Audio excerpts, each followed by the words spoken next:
تساووا واعتدلوا.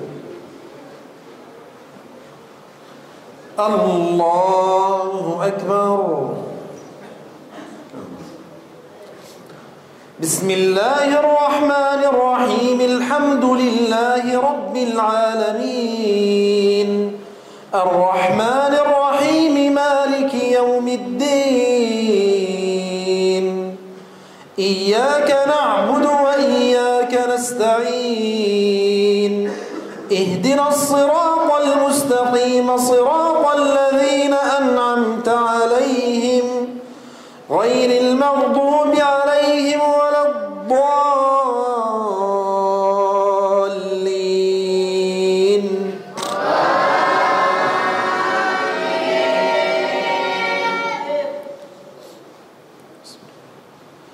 ألم تر كيف فعل ربك بأصحاب الفيل ألم يجعل كيدهم في تضليل وأرسل عليهم طيرا أبابيل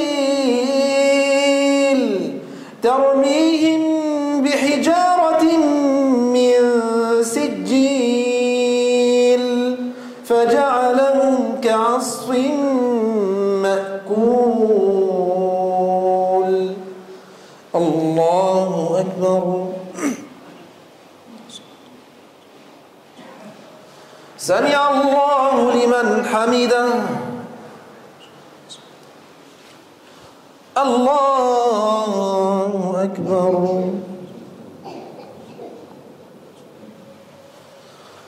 الله أكبر.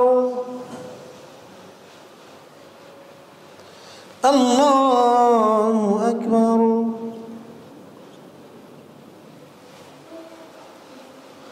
الله أكبر. بسم الله الرحمن الرحيم. الحمد لله رب العالمين الرحمن الرحيم مالك يوم الدين إياك نعبد وإياك نستعين اهدنا الصراط المستقيم صراط الذين أنعمت عليهم غير المغضوب عليهم ولا الضالين.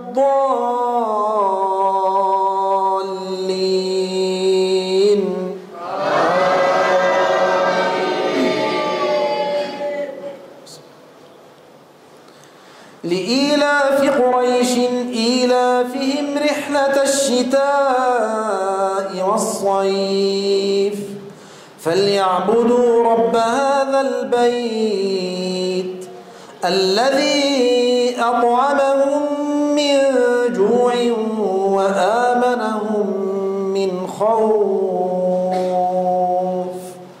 الله أكبر. سمع الله لمن حمده. الله أكبر. الله أكبر. الله أكبر. الله أكبر.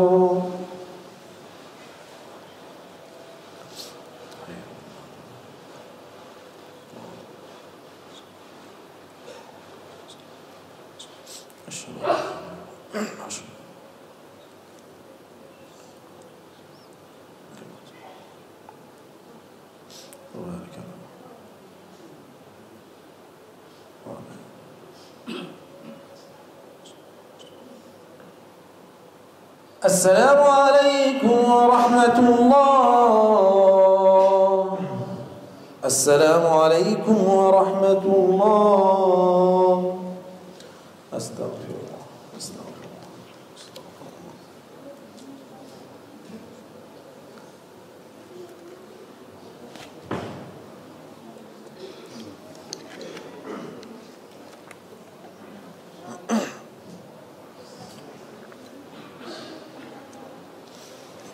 استقيموا واعتدلوا تراصوا. استقيموا إلى الصلاة يرحمكم الله. تراصوا. الله أكبر. بسم الله الرحمن الرحيم. الحمد لله رب العالمين الرحمن الرحيم مالك يوم الدين إياك نعبد وإياك نستعين اهدنا الصراط المستقيم صراط الذين أنعمت عليهم غير المغضوب عليهم ولا الضالين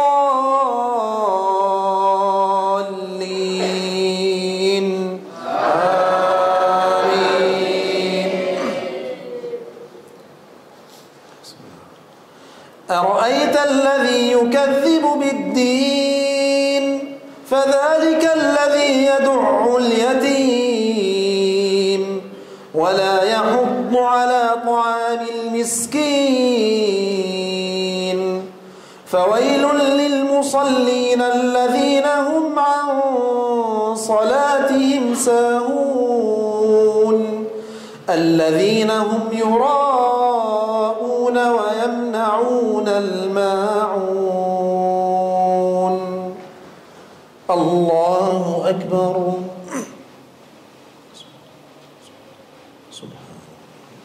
سمع الله لمن حمده.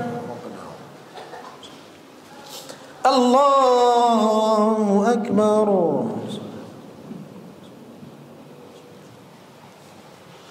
الله أكبر. الله أكبر.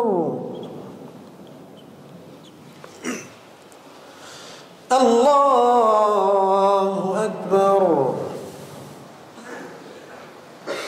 بسم الله الرحمن الرحيم. الحمد لله رب العالمين الرحمن الرحيم مالك يوم الدين إياك نعبد وإياك نستعين اهدنا الصراط المستقيم صراط الذين أنعمت عليهم غير المغضوب عليهم ولا الضالين.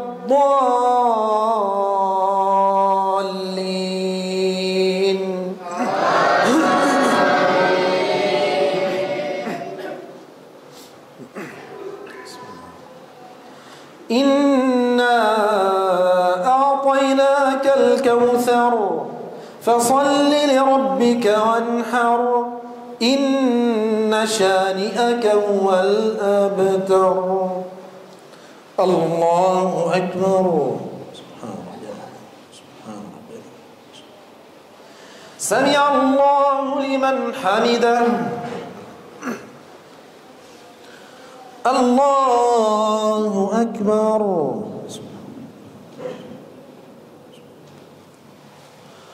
الله أكبر. الله أكبر.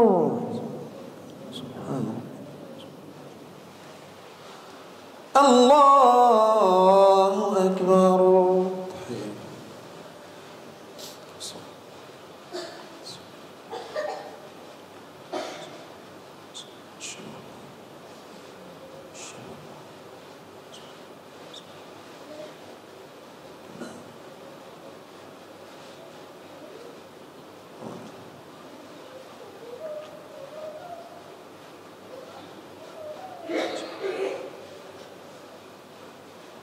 السلام عليكم ورحمة الله.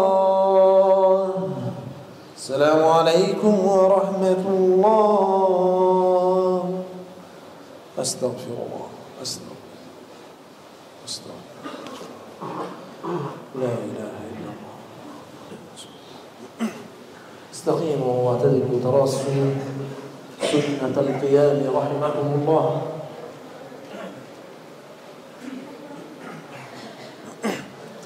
الله أكبر.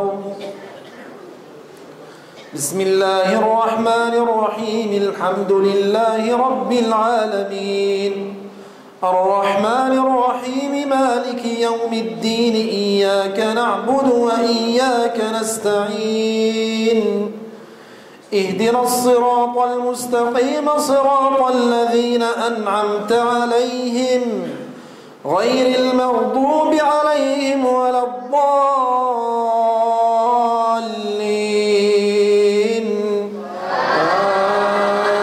آمين. قل يا أيها الكافرون لا أعبد ما تعبدون ولا أنتم عابدون ما أعبد ولا أنا عابد ما عبدتم ولا أنتم عابدون ما أعبد لكم دينكم ولي دين. الله أكبر.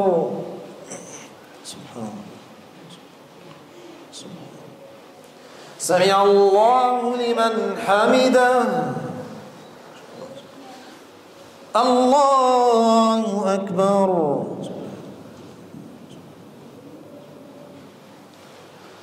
الله أكبر. الله أكبر.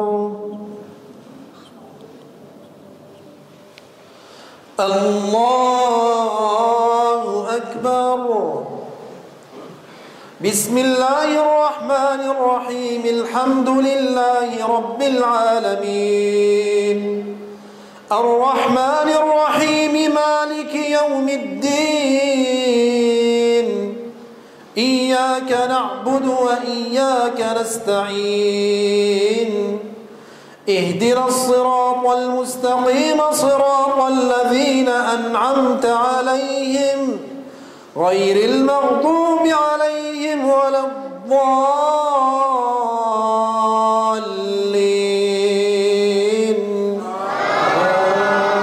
آمين.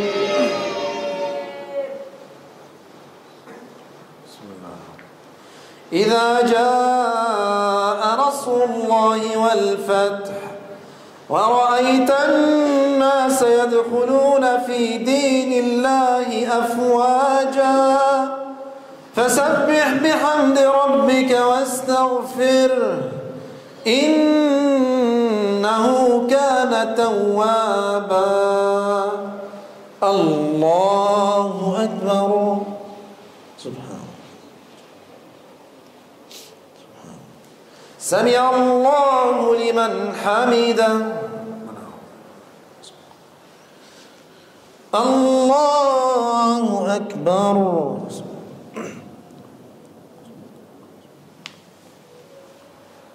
الله أكبر. الله أكبر.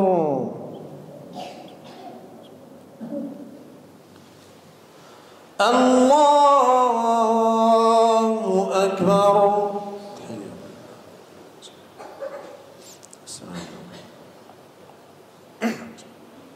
أشهد أن لا إله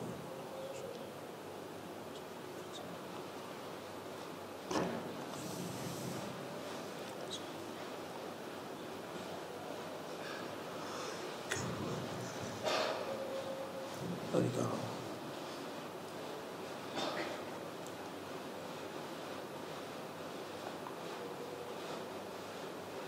السلام عليكم ورحمة الله. السلام عليكم ورحمة الله. أستغفر الله أستغفر الله أستغفر الله.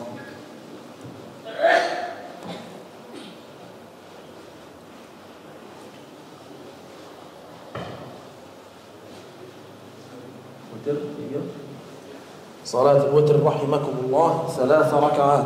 استقيموا واعتدلوا أثابنا وأثابكم الله. تساووا واعتدلوا. الله أكبر. بسم الله الرحمن الرحيم الحمد لله رب العالمين الرحمن الرحيم مالك يوم الدين إياك نعبد وإياك نستعين اهدنا الصراط المستقيم صراط الذين أنعمت عليهم غير المغضوب عليهم ولا الضالين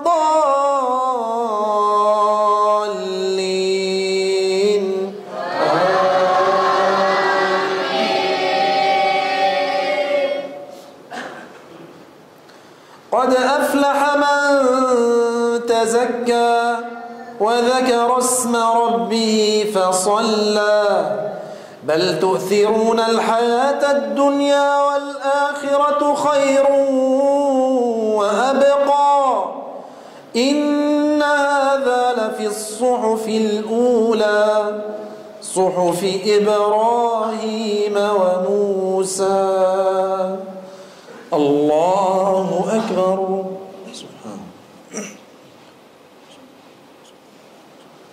سمع الله لمن حمده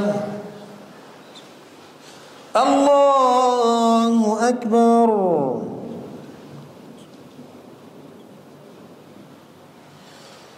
الله أكبر الله أكبر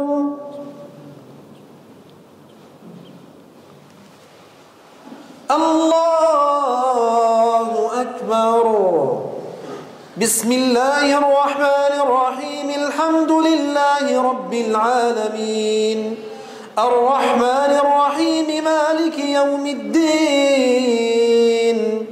إياك نعبد وإياك نستعين اهدنا الصراط المستقيم صراط الذين أنعمت عليهم غير المغضوب عليهم ولا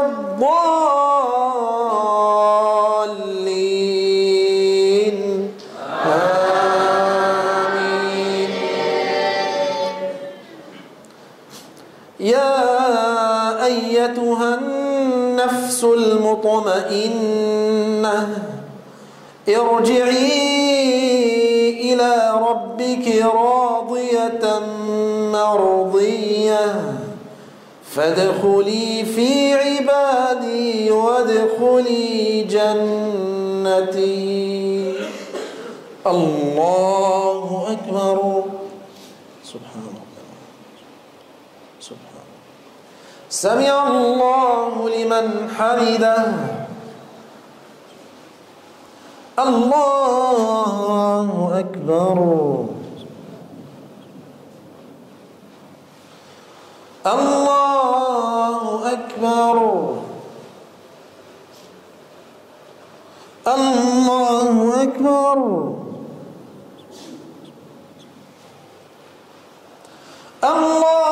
الله أكبر بسم الله الرحمن الرحيم الحمد لله رب العالمين الرحمن الرحيم مالك يوم الدين إياك نعبد وإياك نستعين اهدنا الصراط المستقيم صراط الذين أنعمت عليهم غير المغضوب عليهم ولا الضالين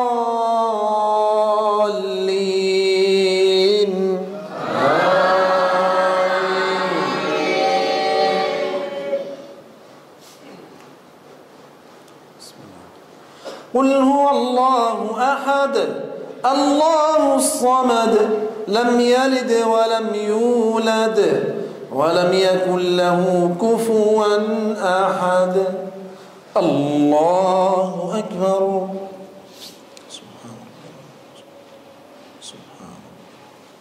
سمع الله لمن حمده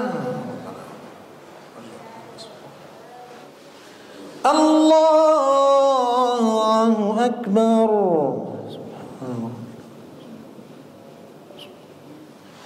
الله أكبر الله أكبر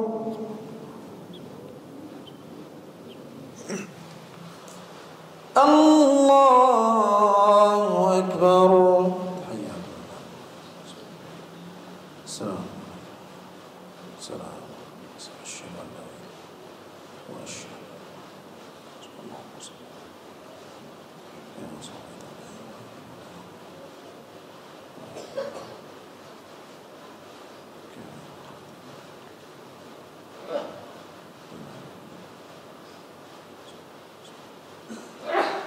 السلام عليكم ورحمة الله.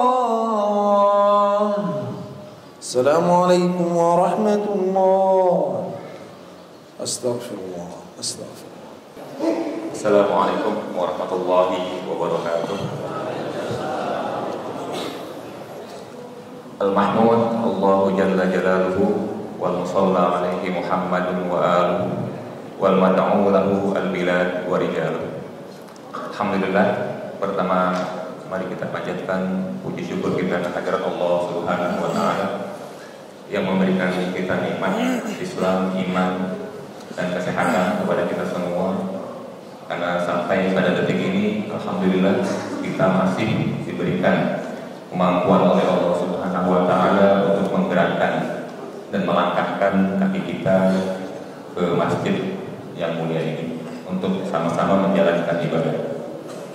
Yang kedua, kepada Nabi besar Muhammad sallallahu alaihi wasallam, nabi terakhir, nabi yang telah memberikan kita pendidikan, nabi yang telah mengajarkan kepada kita bagaimana cara hidup sesuai dengan yang Allah tentukan dalam Al-Quran. Alhamdulillah telah hadir bersama-sama kita Syekh dari Palestina Gaza.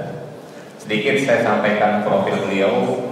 Nama beliau adalah Dr. Mahmud Asyufi. Beliau asli Gaza, Palestina. Kemudian latar belakang pendidikan beliau itu S2-nya di Gaza, Universitas Islam Gaza, di bidang Quran dan tafsir. Kemudian doktoralnya beliau ambil di Sudan di bidang usuluddin. Jadi insya Allah beliau cukup capable untuk menyampaikan ilmunya kepada kita, untuk menyampaikan motivasinya kepada kita berkaitan dengan Al-Quran sebagai benteng pertahanan bagi warga Gaza di Palestina untuk menahan serangan Israel di sana. Beliau adalah salah satu direktur di Darul Quran dan Sunnah di Gaza. Kemudian beliau juga sebagai dosen di beberapa universitas di Gaza. Beliau juga sebagai pemegang sanad kitab Syama'il, kemudian Qiraah Asyra, dan alhamdulillah beliau yang terpenting yaitu hafiz Quran 30 juz. Dan beliau telah menamatkan hafalannya itu di umur 16 tahun. Jadi kalau kita 16 tahun lagi ngapain? Kira-kira. Jadi beliau alhamdulillah sudah menamatkannya di umur 16 tahun. Dan usia beliau masih relatif muda karena usianya masih sekitar 35 tahun. Alhamdulillah. Tidak berlama-lama, mari kita dengarkan saja motivasi beliau kepada kita berkaitan dengan Al-Quran. Ya, oleh tafadhol ila kalimatika ya Syekh Mahmud Asyufi. Assalamualaikum warahmatullahi wabarakatuh. Waalaikumsalam. Bismillahirrahmanirrahim. Alhamdulillahi rabbil alamin. Alhamdulillahi kama yanbaghi li jalali wajhihi wa 'azimi sultanihi.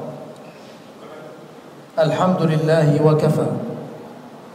والصلاة والسلام على النبي المصطفى صلى الله عليه وآله وصحبه وسلم تسليما كثيرا وبعد.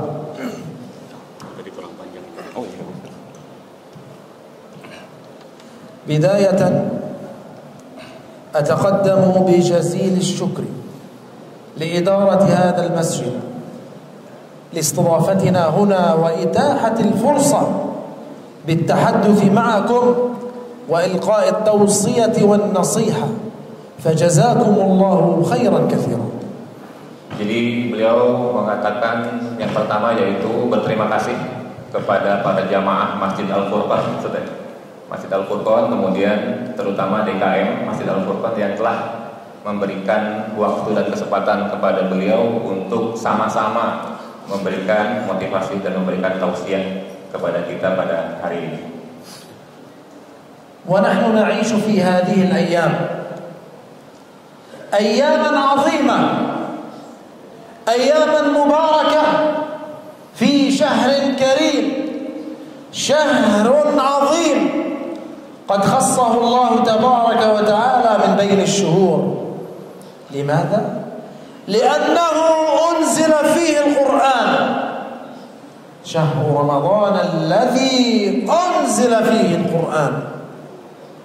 Jadi alhamdulillah kita wajib bersyukur karena pada bulan ini adalah bulan yang istimewa, bulan Ramadan, bulan di mana Allah menurunkan Al-Quran kepada Nabi besar Muhammad sallallahu alaihi wasallam. Dan ini yang membedakan bulan-bulan yang lain dengan bulan Ramadan, yaitu di mana Allah menurunkan Al-Quran khusus pada bulan Ramadan.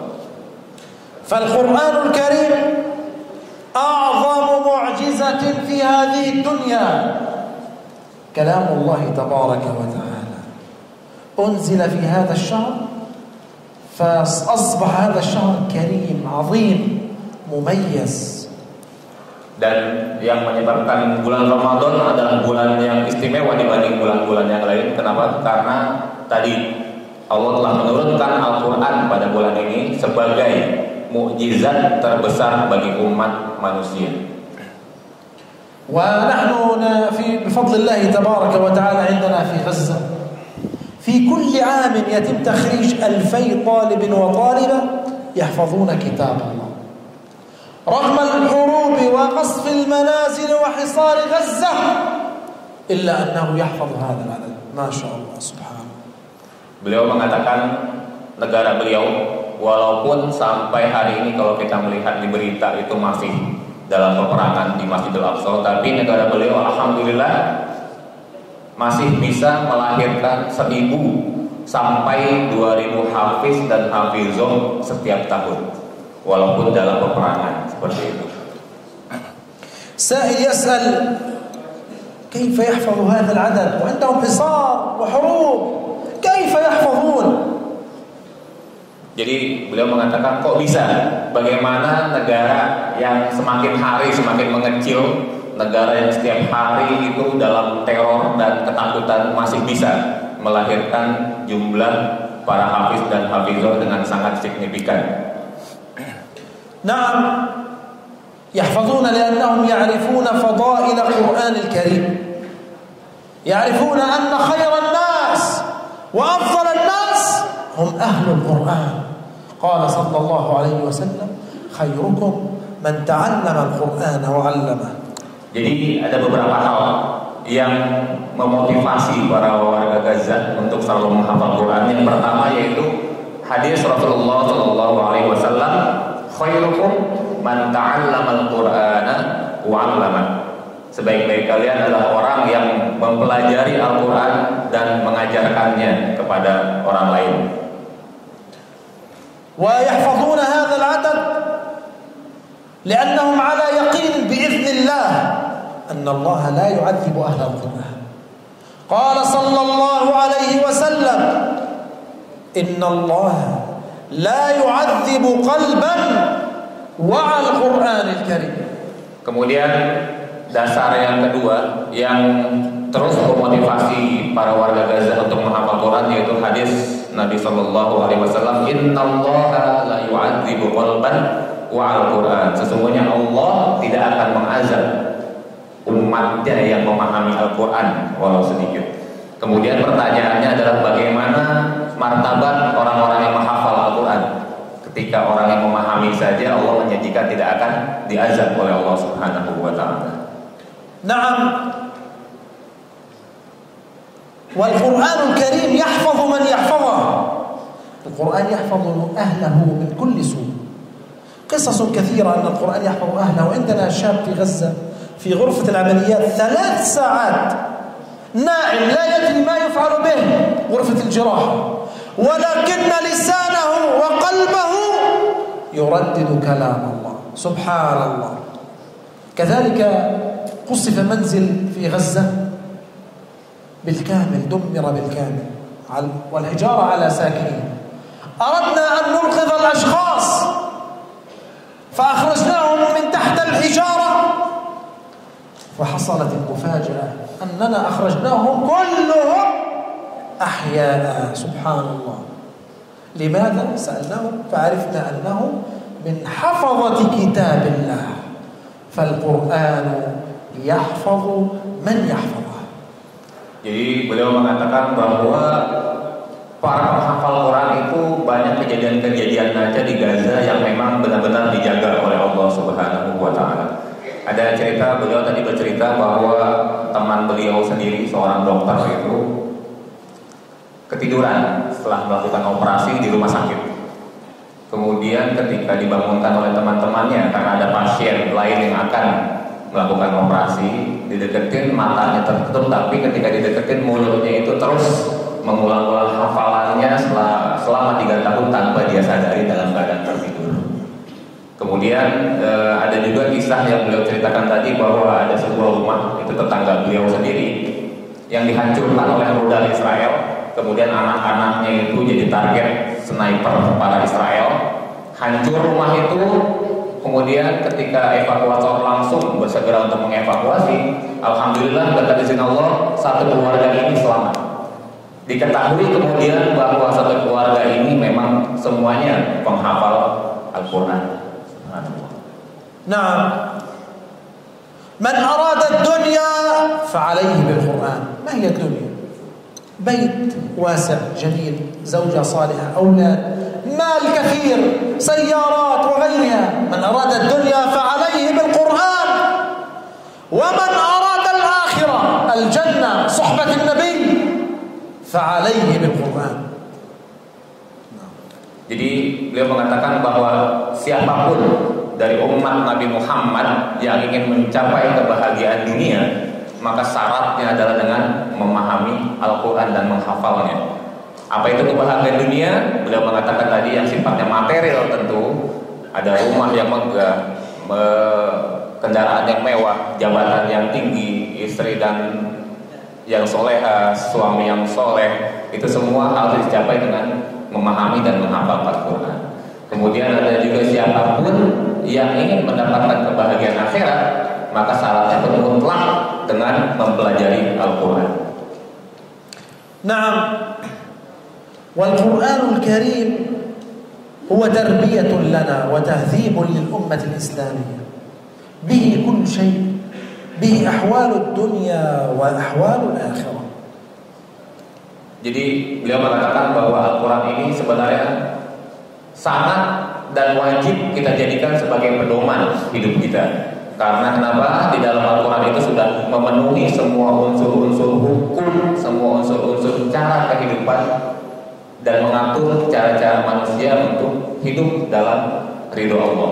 Kenapa? Karena di dalamnya sudah ada hukum, sudah ada pedoman, sudah ada prinsip, sudah ada tata cara hidup untuk manusia berdasarkan dengan keinginan Allah Subhanahu wa Ta'ala.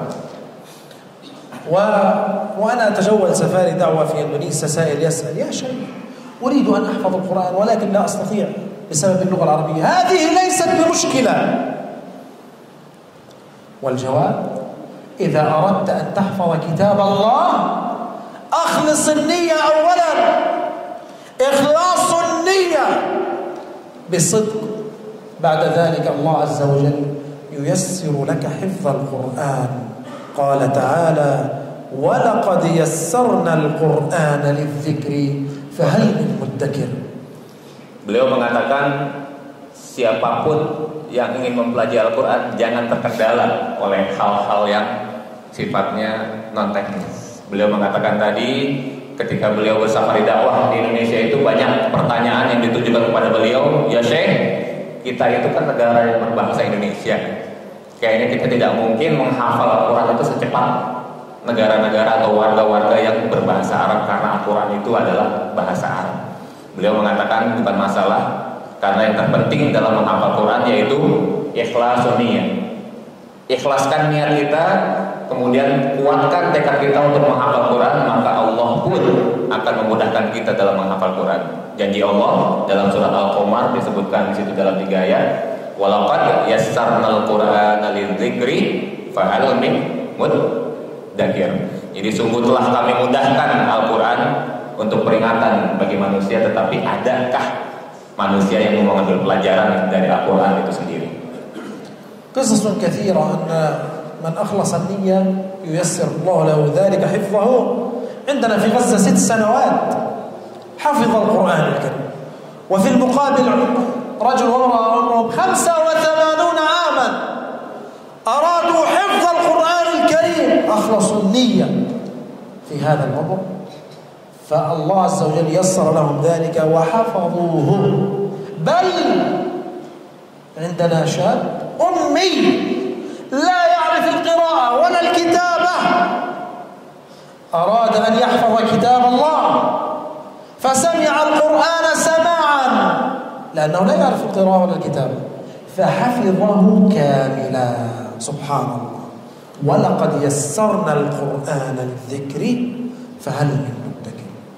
Beliau mengatakan di Gaza itu range umur rata-rata para menghafal Quran itu mulai dari 4, 5 sampai 6 tahun yang termuda.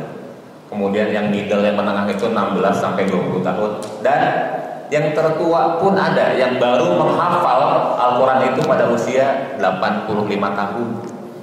Jadi di sini kita ambil kesimpulan bahwa umur pun ternyata bukan masalah untuk memulai menghafal Quran. Kenapa? Yang terpenting adalah ikhlasun niyah. Kemudian beliau juga katakan tadi, di sana juga banyak yang orang tidak bisa membaca, tidak bisa menulis. Tapi karena dibiasakan, dan di sini peran orang tua besar dalam menjadikan anak-anak yang menghafal Quran, walaupun belum bisa membaca dan menulis. Kenapa? Karena terus setiap hari didengarkan di kuping-kuping mereka itu ayat-ayat Al-Quran setiap hari, dan mereka hafal. Kemudian setelah hafal 30 juz, alhamdulillah mereka pun otomatis bisa membaca dan menulis setelah itu. نعم،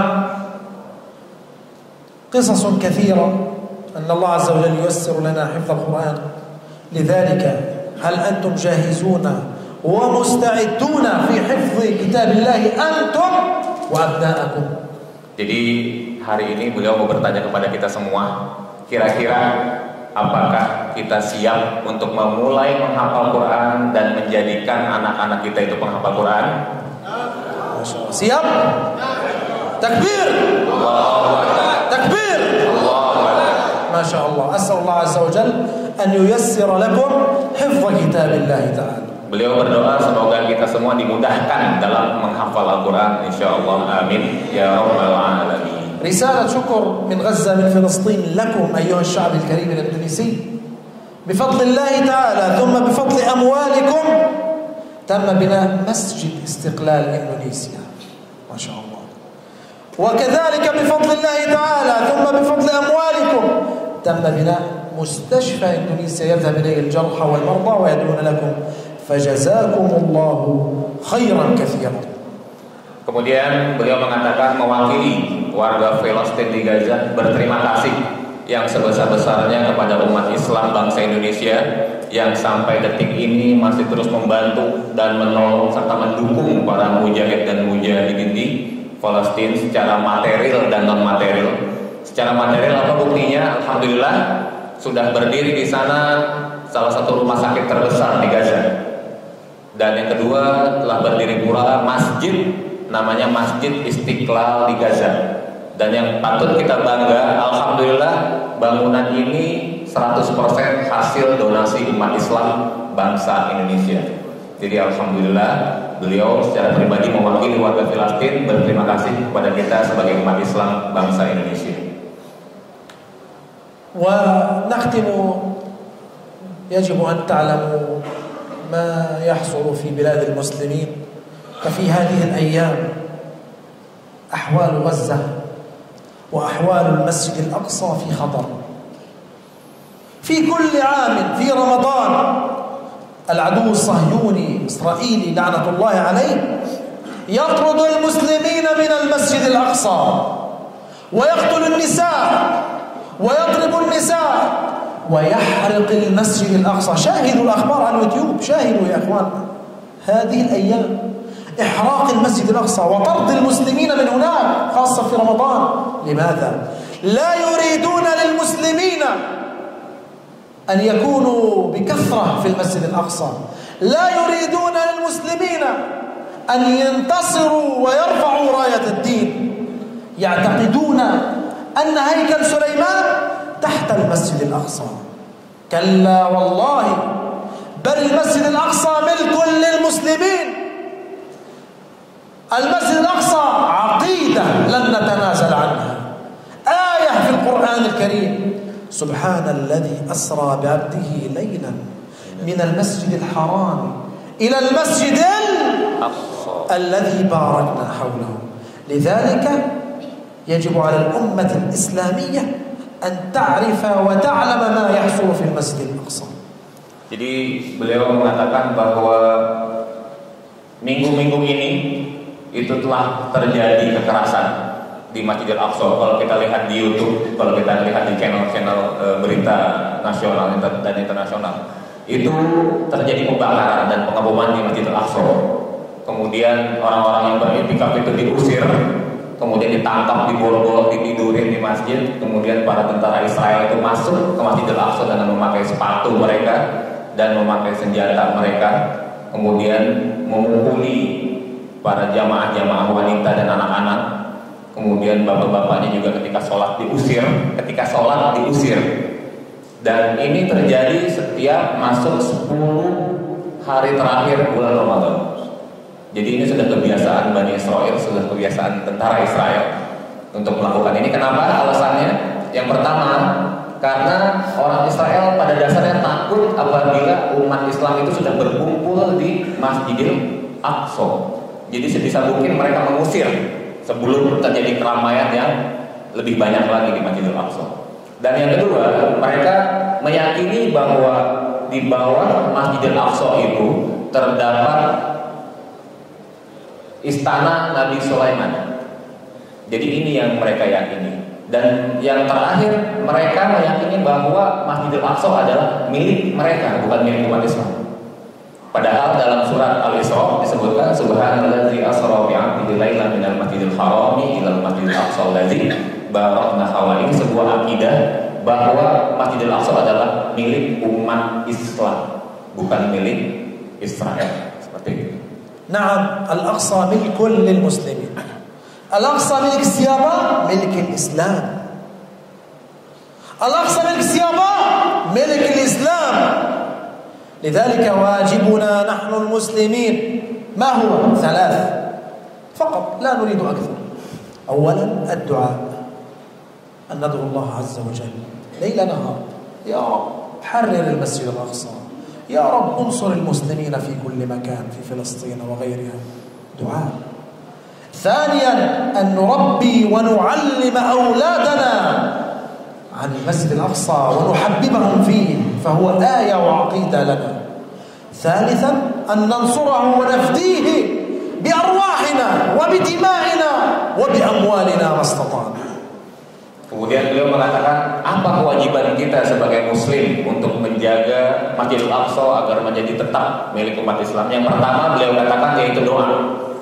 Berdoa semoga Allah terus menjaga Masjidil Aqsa dari blokade dan serangan Bani Israel. Yang kedua, mengajarkan anak-anak kita untuk selalu mengetahui bahwa Masjidil Aqsa adalah milik umat Islam, bukan milik Bani Israel. Dan yang ketiga, mendukung secara amwal dan anfus, secara jiwa dan materi untuk membantu perjuangan mereka yang ada di sana dalam menjaga Masjidil Aqsa selamanya. Ini yang wajib dilakukan oleh kita sebagai umat Islam dimanapun kita berada. وفي الختام أسأل الله تبارك وتعالى الذي جمعنا في هذا المسجد أن نجتمع قريبا في المسجد الأقصى مصلين إن شاء الله. آمين آمين. والسلام عليكم ورحمة الله وبركاته. Waalaikumsalam warahmatullahi wabarakatuh. Jadi beliau mengatakan sebelum ditutup tadi, beliau berdoa dan sesungguhnya ini adalah doa dari umat Islam yang ada di Gaza. Semoga kita semua umat Islam di Indonesia dan seluruh umat Islam di dunia bisa melaksanakan sholat berjamaah di Masjidil Aqsa dalam waktu dekat. Amin ya rabbal alamin. Kenapa demikian? Karena apabila seluruh umat muslim di dunia bisa masuk ke Masjidil Aqsa dan melaksanakan sholat berjamaah di sana, itu artinya tanda kemenangan warga Filistin itu sangat dekat. Dan dengan sendirinya tentara Israel itu akan terusir dari negeri Palestina. Seperti itu yang sudah beliau sampaikan kepada kita.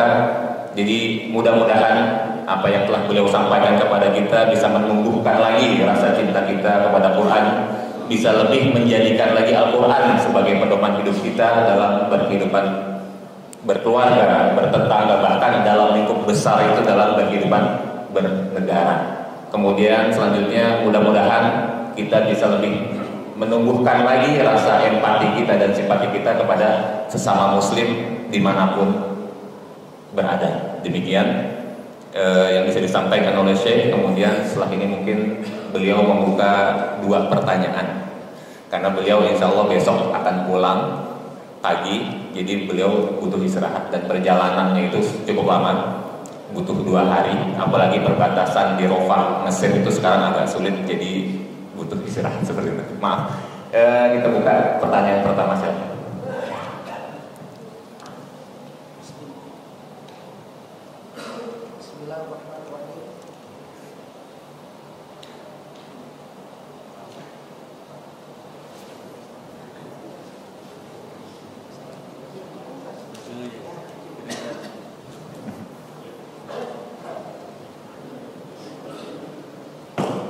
Belum dinyalain. Bismillahirrahmanirrahim. Assalamualaikum warahmatullahi wabarakatuh. Waalaikumsalam warahmatullahi wabarakatuh. Yang terhormat Syekh Dr. Mahmud,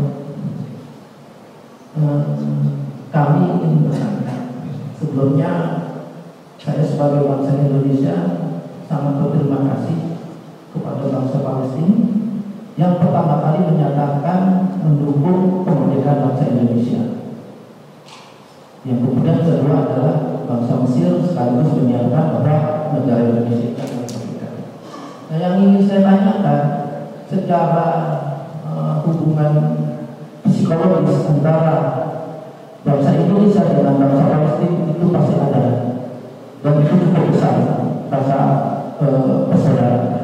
Nah, yang ingin saya tanyakan bagaimana saudara-saudara kita dalam menghadapi segala kekacauan yang disebabkan oleh bangsa Zionis, terutama dengan kuatnya dengan mendalami Al-Quran. Nah, ini yang kami ingin tahu, itu rahasianya apa sih sehingga motivasi bangsa Palestina itu untuk menghafal Al-Quran itu sangat luar biasa. Terima kasih. Wassalamualaikum warahmatullahi wabarakatuh. Waalaikumsalam. Awalan kana yashkur ila sya'bi Filastin wa ila hukumat Filastin li'annaha min awwali dawlatin allati yad'am ala istiqlal Indonesia fi awwali marrah. Wa thaniyan wa huwa yas'al ma fa'ala al-Falastiniyyun ala tasjih auladihim fi hifdzil Qur'anil Karim.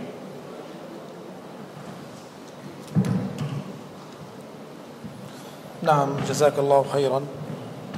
قلنا في المحاضرة أن الأولاد عندنا يتشجعون من الوالدين لهم دور كبير في تشجيع أولادهم بإرسالهم مراكز التحفيظ والمعاهد، وكذلك وهم صغار يحثونهم على الحفظ وهم صغار. بعد ذلك الطالب يتعلم اللغة العربية جيدا ويحفظ ويتشجع من خلال الهدية من قبل الوالدين. كل 10 أجزاء يقول له احفظ ولك هدية، 10 الثانية والثالثة ولك هدية. فالطفل يحتاج إلى هدية، يحتاج إلى ألعاب. هذا طفل، ولكن بنفس الوقت استثمر الألعاب بحفظ القرآن الكريم. هكذا. Jadi beliau mengatakan kenapa di sana orang-orang tua itu sangat berperan dalam menjadikan anak-anak mereka sebagai hafiz, karena mereka sangat takut kalau bukan mereka sebagai penghafal Quran akan berkurang. Kenapa? Karena penduduk di sana semakin banyak yang jadi target sasaran Israel. Kalau misalnya memang itu tujuan Israel untuk mengurangi jumlah penghafal Quran yang pertama itu. Kemudian anak-anak di sana sangat termotivasi. Kenapa? Karena memang di sana itu peran orang tua sangat penting dalam menumbuhkan rasa cinta kepada Al-Quran. Dan di sana pengaplikasian Al-Quran itu benar-benar nyata dalam jihad mereka. Jadi kalau kita lihat di beberapa literatur itu, di sana ada namanya tentara khusus, kalau di sini Kopassusnya Palestina itu namanya Jabhat Al-Qassam. Itu syaratnya sangat luar biasa, minimal 15 juz. Kemudian yang kedua, hafal hadis arba'in. Kemudian harus 3 bulan berturut-turut wajib sholat berjamaah tahajud. Kemudian wajib sholat berjamaah 3 bulan 5 waktu. Dan yang paling berat adalah harus mendapatkan tanda tangan dari orang tua calon para tentara ini bahwa mereka siap syahid. Nah itu yang paling berat. Jadi kalau kita tanda tangan dapat surat dari anak kita, Pak, tanda tangannya dong, kita baca ternyata waduh, ini orang anak saya udah siap syahid. Itu yang paling berat. Jadi memang itu motivasi beliau karena sangat yakin Al-Quran bisa menjaga mereka dalam memerangi Israel. Pertanyaan yang kedua, silakan. Assalamualaikum warahmatullahi wabarakatuh. Waalaikumsalam. Langsung ke intinya. Ya. Di kelompok Islamiyah umat Islam Indonesia itu terusik saat mendengar saudaranya di Palestina selalu diteror oleh agresor Israel. Sementara kita semua tahu bahwa di belahan dunia manapun, jika ada info akan adanya teror atau jangan teror, demonstrasi di satu target pemilik pemerintah, itu kan dijaga oleh pasukan keamanan. Nah, apa namanya? Bahkan tadi Ustaz sebut bahwa Palestina memiliki pasukan khusus bernama Jabhat Al-Qassam. Nah, pertanyaannya, kenapa saya tidak pernah mendengar apa namanya adanya bentrokan antara pasukan pengamanan target misalkan Al-Aqsa atau di Gaza atau di bagian Israel dan Israel oleh agresor Israel, itu nggak pernah saya dengar adanya bentrokan antara agresor Israel dengan pasukan pertahanan Palestina gitu. Yeah. Terus apa namanya? Kemudian di negara-negara Arab sekitar itu luar biasa kaya, Ustaz. Itu kenapa tidak ada yang kemudian terdengar signifikan bela yang luar biasa semangatnya dibanding Indonesia, Ustaz? Yeah. Demikian penguasaan masyarakat. Sal, yakni awalan li daulat Filistin juyush. Lakinnahu nafsu lam yasma marrah hunaka معركة بين إسرائيل وجيوش فلسطين. لماذا؟ لا يوجد جيش، يوجد فقط شرطة لتنظيم. نعم. لماذا؟ لا يوجد. لأن فلسطين ليست دولة مستقلة. Jadi beliau tadi jawabnya ke saya langsung. Jadi beliau mengatakan sebenarnya di sana tentara itu ada, tapi media berperan di sini untuk membatasi kabar-kabar yang ada di sana. Kenapa? Karena Israel punya semua, punya media, punya ekonomi, punya hubungan bilateral dan strategis dengan negara-negara yang dominan. Jadi peran media, kemudian peran tentara Israel juga itu sangat berpengaruh terhadap berita-berita yang sebenarnya terjadi di Palestina. Gitu. Kemudian beliau pertanyaan yang kedua tadi beliau pernah jawab di majelis yang lain bahwa negara Palestina itu sama sekali tidak merasakan pengaruh negara-negara Arab di sampingnya, kecuali beberapa negara seperti yang kita lihat di berita kemarin itu, negara Lebanon yang meluncurkan rudal ke Israel. Paling itu aja. Tapi secara bantuan negara Palestina tidak merasakan adanya bantuan yang besar terhadap negara-negara di samping-sampingnya. Setelah Arab Saudi pun itu enggak berpengaruh, sangat berpengaruh ke bantuan. Kenapa? Kenapa? Karena secara politik negara-negara tetangga Palestina pun itu punya kepentingan terhadap negara Israel. Gitu. Jadi dan dia mengatakan kalau saya bilang negara Israel dia agak-agak emosi. Kenapa? Karena saya bilang bahwa Palestina tidak punya negara. Palestina hanya menduduki negara kami. Jadi dia nggak punya teritorial negara. Makanya tersebut Israel adalah sebuah negara. Itu adalah murni penjajah, kata dia gitu. Jadi ini beliau kalau udah ngomongin kita nyebut negara Israel, beliau agak tinggi biasanya nanya kalau dijawab. Jadi beliau mengatakan yang perlu dibenarkan bahwa jangan bilang ada negara Israel. Yang ada adalah penjajah Israel karena beliau dan mereka tidak mempunyai teritorial negara seperti itu secara resmi. Ya. Soal akhir. Ya. Soal akhir. Ya, soal akhir. Jika kemudian ternyata Palestina mengalami kesulitan menahan agresor tadi, kenapa tak membuka jihad global? Gimana? Jika Palestina merasa kewalahan menghadapi agresor Israel tadi, kenapa Palestina tidak membuka peluang jihad global? Oh, itu juga saya pernah jawab itu. Itu pertanyaan dari beliau. Jadi jawaban beliau waktu itu adalah terkendala syarat-syarat masuk sana juga, karena sangat sulit sekali masuk ke Palestina. Apalagi kita benar-benar ingin total, kita jadi mujahid, kita siap mati, kita siap syahid. Itu sangat sulit. Kenapa? Karena warga Palestina sendiri itu sangat sulit keluar dan sudah keluar itu agak sulit masuk. Seperti itu. Jadi terkendala dari prosedur-prosedur yang sebenarnya di sini perannya adalah Israel yang lebih dominan dalam mengatur masuk atau keluarnya warga Palestina itu sendiri. Padahal itu negara mereka, tapi karena Israel di sana megang secara militer dan megang secara politik dan segala macamnya, akhirnya semuanya dipegang oleh Israel. Jadi beliau sendiri ini kemarin 19 orang yang diundang ke Indonesia, ternyata yang lolos dari perbatasan itu cuma 9 orang. Selebihnya di-ban, suruh balik lagi ke Gaza. Jadi itu kendalanya, bukan Palestina bukan tidak membuka peluang atau membuka kesempatan untuk siapapun yang ingin berjihad di Palestina, tapi di sana sangat terkendala dengan proses yang dominan dipegang oleh tentara Israel. Otomatis di belakangnya Amerika, seperti itu.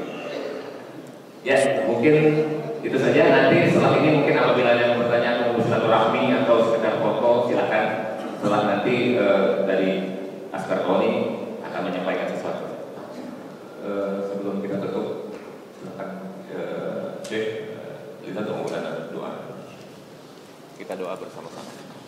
اللهم صل على سيدنا محمد في الأولين اللهم صل على سيدنا محمد في الآخرين اللهم اغفر لنا ذنوبنا وإسرافنا في أمرنا وثبت أقدامنا وانصرنا على القوم الكافرين اللهم إنك عفو كريم تحب العفو فاعف عنا اللهم إنك عفو كريم تحب العفو فاعف عنا اللهم إنا نسألك الجنة ونعيمها ونعوذ بك من النار وجحيمها لا إله إلا أنت سبحانك إنا كنا من الظالمين اللهم إنا نسألك الفردوس الأعلى من الجنة اللهم ارزقنا صلاة في المسجد الأقصى يا كريم اللهم اغفر لنا يا غفور وارحمنا يا رحيم وتب علينا يا تواب ربنا آتنا في الدنيا حسنة وفي الآخرة حسنة وقنا عذاب النار سبحان ربك رب العزة عما يصفون وسلام على المرسلين والحمد لله رب العالمين الحمد لله رب العالمين